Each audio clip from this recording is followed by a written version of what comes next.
On this episode of Eat, Sleep, Drive, I'm going to show you how you can plug this tiny device into your car and unlock hidden features just like this one.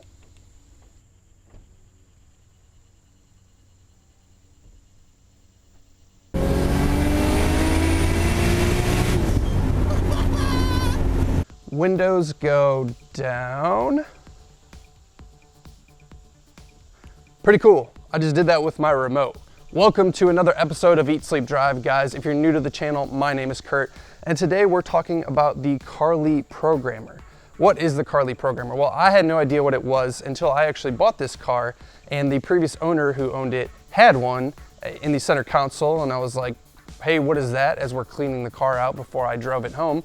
And he started explaining all the capabilities to me, and I was pretty impressed. So I reached out to Carly, they provided one to me, and that's what we're gonna be talking about today. So what all can this thing do? Well, it's got about 3 different main categories of things that it can do. Number 1, it can read OBD2 codes, which is something that all cars have. You interface with it through the same plug, typically under the dash, and you can get kind of general troubleshooting codes through this. That's if you've ever had a check engine light on your dashboard, you can retrieve those codes with an OBD2 reader, things like misfires, things like emissions related stuff, general troubleshooting.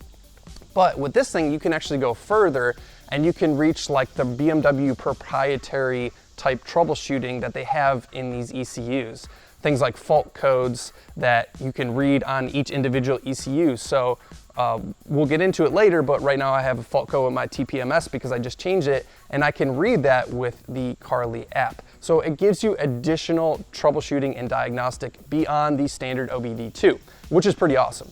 But the other big thing that it does, and this is certainly last but not least, is it can do coding for your car. What do I mean by coding?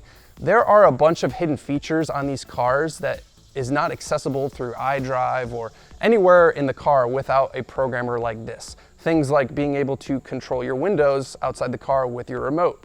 Things like being able to control the auto start stop to persist through key cycles. Things like lighting of your angel eyes.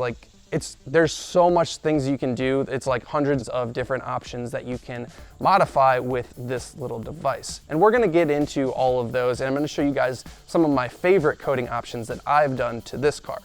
But before we do that, I wanna thank Carly again for providing this. They sent it to me free of charge, so full disclosure on that. But to be honest, I'm a big fan of this thing. Let's dive into what its capabilities are.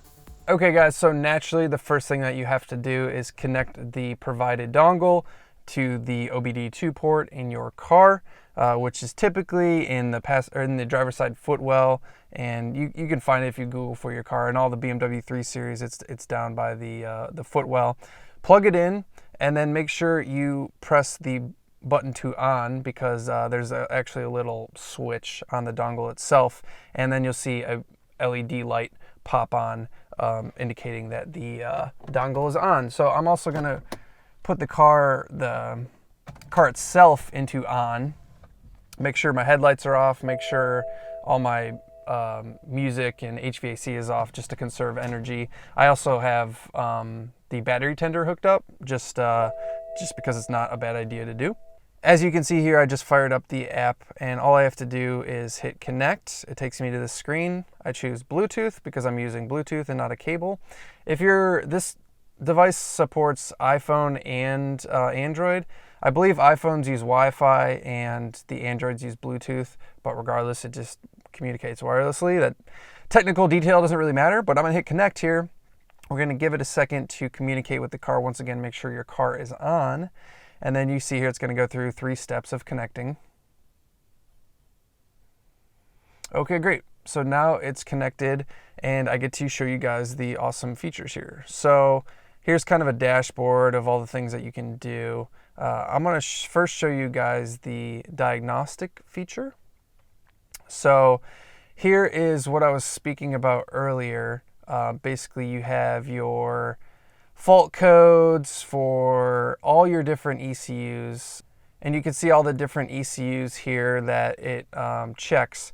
You could do run or start diagnostics, and what this is going to do is it's going to communicate with every ECU in the car and the ECUs are gonna report in, and then it's gonna give me a summary of all the things that are like potentially wrong with the car. This does obviously take some time, so be patient, but it doesn't take more than a minute or so. Okay, now it's communicated with the car. I can go ahead and hit show faults, and I'm basically given all the fault codes, and I want to show you guys just an example of the kind of one of the things I'm experiencing. I just hit on system, and you can see tire pressure control. Obviously some of this is in German. Air tire pressure control system. And the reason for this is because I just swapped out my wheels, 2 different wheels, so I haven't married the tire pressure sensors to them. So that's why I'm getting this error. And obviously this is just one example of a problem that you might be having. Now, I swapped the tires out, so it was pretty obvious that it was a tire pressure monitoring issue. But if you're having other issues, like where there's like certain here audio and navigation, communication, you'll have to look these up specifically, but if you're having a specific problem, you can use all these different features of fault codes to look them up and get more details, and then ultimately kind of like Google these codes. And you can also generate a report and send it to your email, which is pretty nice. So you have those. So that's really like the in-depth view into like the underpinnings of the car, something that's beyond OBD2. I want to take a quick step back here because I've showed you guys kind of the advanced features with the fault codes, and that's once again going to depend on some of the issues that you might be having with your car. If it's like real BMW specific, like the stepper motor on your intake manifold or something, something very specific, you would use the fault codes. Now, if it's just something generic, like maybe you're getting a check engine light and you don't know what the issue is, and if it's just like a O2 sensor, you can go ahead and do the OBD2 read codes, and you'll be able to start the OBD2 read process, read all the codes, and then it will obviously output everything for you. Now, I don't have a check engine light on, thank God, even though I have a BMW, which is kind of shocking. So I'm not going to get any codes, but what I want to show you guys is that even if you don't have any codes, this is something that I would have liked to have had when I bought the car, because you can go in here and you can look up the readiness indicator and make sure that all of those things check out. Why readiness is important is because someone, if the car might be experiencing issues with the check engine light, somebody could come in here with any OBD2 reader, clear the codes when you go to like buy the car, and then you're like, oh, there's no check engine light, it's running pretty good, great. And then you buy the car, find out that, oh yeah, there are actually some check engine light codes that come on later. Readiness indicates like, have these checks been done since the ECU has been reset? So it's something that you want to check when you're buying a car if you can, and this is a good tool to do it. So I click on the readiness screen, read readiness codes. Carly is running, please wait, give it a second. Readiness data has been read, and now I can read it. So I can look at all these specs here. Readiness engine since DTC's cleared, meaning the last time the codes were cleared. And you can see, fortunately, I'm getting like all these check marks because I've been driving the car a while and I haven't cleared any codes or anything. So if you come in here and there's red X's indicating that things are not ready, it's something that you should be concerned about if you are looking at a prospective car, because somebody might be clearing codes. So it's a nice troubleshooting thing, that not only for fault codes but also making sure that a car is as advertised, basically. So I've showed you guys some very useful stuff like the reading fault codes or reading OBD2 codes. That can be very useful, obviously, when you're either buying a car or fixing a car. But this is the actual fun part. This is the individualization part that I'm clicking on, and I'm going to hit coding, check my compatibility. And what I'm going to be able to do here is kind of what I showed you guys in the beginning of the video, where I can customize things that I would not be able to do just in your standard like console. These are all hidden features that are ultimately in these ECUs. These manufacturers program into them, but for different markets they set them certain ways or whatever. So I'm just going to get whatever access I can get into the ECU to be able to modify this stuff. So it tells me that there's 5 ECUs that I can customize, and I'm going to just go through a couple that I've done. These are my favorite ones. There's guys, there's hundreds that you can choose from. So you'll have to go into Carly's site to look at all the possibilities. But I'm going to show you guys some of the favorite ones that I've done. Now, the stuff I did before was the CAS system, the CAS. That's one of the ECUs, and that's like comfort access, so comfort close with the remote. Those settings are in there. Power windows after ignition off. Prohibit engine start without brake. That's another thing that you can customize. Those are all in CAS. I'm not going to dive into that one because I kind of showed you guys before. But I want to do the IHKA ECU, and don't ask me what these mean. But basically, you read the ECU from the car. It creates a backup just in case you screw it up.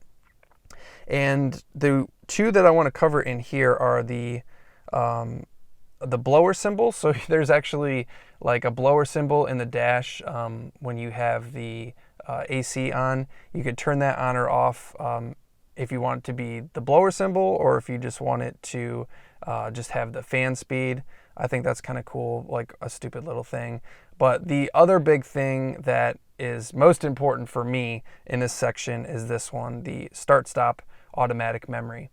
This car is pretty early, so I don't think it even has it by default, but my 335i definitely had start-stop, and it was so annoying. So every time I got in the car and started it, I would have to disable start stop every single time. Like that setting wouldn't save even though I would disable start stop, and that's just something that they built in like for emissions and stuff. But I can come in here and say like setting for auto start stop is saved, so like if I disable it, then it is permanently disabled. It will not restart every time I start the car. And honestly guys, like when I had my 335i, if I knew about this is worth the cost of admission alone. If this program did nothing else, it would have been worth that, just to be able to permanently delete start stop. So that's one of my favorites in the IHKA category. I want to move on to some of these other ones. Let's see, what do I have here? JBBF. Once again, no idea what these mean, but I'll just show you guys some of the features in here that I do like for sure. There is if I could find it, wipe delay after window cleaning, number of wipes after windscreen cleaning. I really like to customize these because you know how when you spray your windshield with the windshield washer fluid, does a couple wipes, and then there like some water will still run, and then it'll do another wipe. You can set that delay. You can set how many wipes it does. So definitely do that one. And I'm not going to go into each of these guys because I think you get the picture, but I will talk about them. CSM has the seatbelt warning, so you can remove seatbelt warning if you're so inclined. I don't really recommend that. I think you should run your seatbelt, but if you, for whatever reason, want to remove your seatbelt warning, you can remove that. Another big one is in the iDrive, you can disable the legal disclaimer. So you know how every time you start your car, it's like, don't use iDrive while you're driving or whatever. It's super annoying. You have to hit OK. You can disable that. That's another really awesome one. The FRM module has you can control the seatbelt butlers like my coupe has, that like pulls the seatbelt out for you. You can control those or disable those. That's a good one. Combi has digital speedo, speed warning, that kind of stuff. So like you can get a digital speedo in the center, not just your like gauge, sweeping gauge. You can remove the speed warning because I think the speed warning is super annoying. Like every time you go over 80 miles an hour, it would yell at you. Of course, we're doing this off-road, right? We're not doing this on the road. Oh, there's also a gear shift indicator in the Combi that you can enable or disable. So guys, there's so many features in this thing. And I spent like the last 2 hours literally like going through here. And basically what you want to do is let me show you guys this. Number of wipes after windscreen cleaning. I'm going to change it from 3 to 4 just as an example or whatever. But just because I want to show you guys how this works. So you change a value or whatever, and then you just hit code car. Please read this carefully, blah, blah, blah. You definitely should read this stuff and make sure everything's all good. But then you just hit code, and then Carly is running. Please wait. It's going to communicate with the car. It's going to code the car. Coding was successful, turn off the ignition and on again. It gives you an okay, and then now I can turn the car off, and when I turn it back on, that setting will now be back in here. And when I go to change my wipers, I will get 4 wipes instead of 3. Once again, they're all like little fine little details, but as car enthusiasts, we love to customize things. So this thing is awesome for customizing and obviously troubleshooting, because specifically a BMW like this one, which I love BMWs, but they break all the time. So I'm certain that in the future, I'm going to be using the fault codes and the OBD2 reading if, say an O2 sensor goes out or something like that. So guys, I'm a huge fan of Carly. There's really no downside with this thing that I can see, other than it is a subscription-based service if you want all the features. I believe once you buy the standard dongle, you can do basic features like OBD2 and stuff.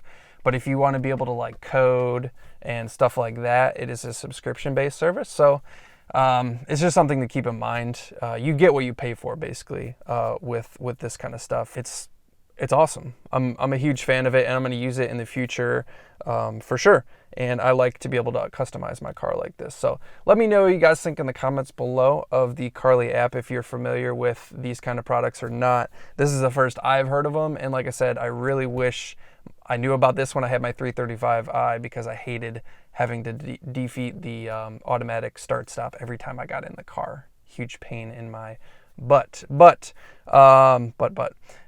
let me know once again in the comments below. I appreciate you guys watching as always. It's been another episode of Eat Sleep Drive. Thanks again for Carly for providing this. Check them out in the link below, and I'll see you guys on the next episode of Eat Sleep Drive. See ya.